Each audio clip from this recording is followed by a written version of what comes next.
Let's move on to political news. The People Power Party has once again chosen a pro-Yoon floor leader. Meanwhile, notable figures within the conservative faction are beginning to stir. Former Daegu Mayor Hong Joon-pyo, who had criticized his party, returned to Korea today. Meanwhile, Seoul Mayor Oh Se-hoon met with Kim Yong-tae, the party's emergency committee chair, to offer encouragement. Former Representative Han Dong-hoon met with the leader of the largest pro-Yoon group.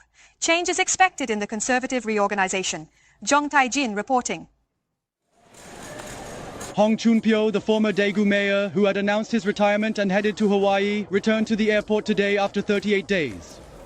Hong, who criticized his former party, the People Power Party, referring to it as a pseudo-party that was deemed unconstitutional, emphasized the essential need for national stability upon his return, while also not holding back his criticisms.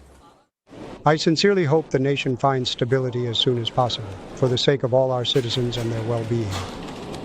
The new government has begun to take legislative actions, but it is important that the new administration avoids engaging in political retaliation. If the People Power Party loses in the presidential election, it will face a petition for the unconstitutional dissolution of the party. Former Mayor Hong Joon-pyo, who reflected on what needs to be done for the country, is unlikely to form a new party. However, there is speculation that he will attempt to reorganize the conservative camp, possibly with reform-minded lawmakers like Lee Chun-suk. Seoul Mayor Oh Se-hoon has also been expanding his involvement, dining with Emergency Committee Chair Kim Yong-tae and lawmaker Lee Chun-suk on the 15th. At the gathering, Mayor Oh reportedly called on them to become the leading force of conservative reforms and to collaborate closely with lawmaker Lee in revamping the conservative faction. There was a consensus that someone should step up to shape the reform framework for the People Power Party.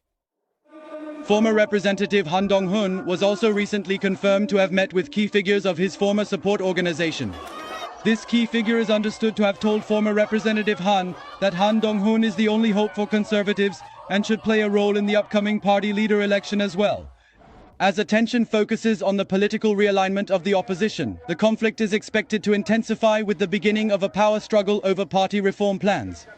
This is Jeong Tae-jin reporting for MBN News.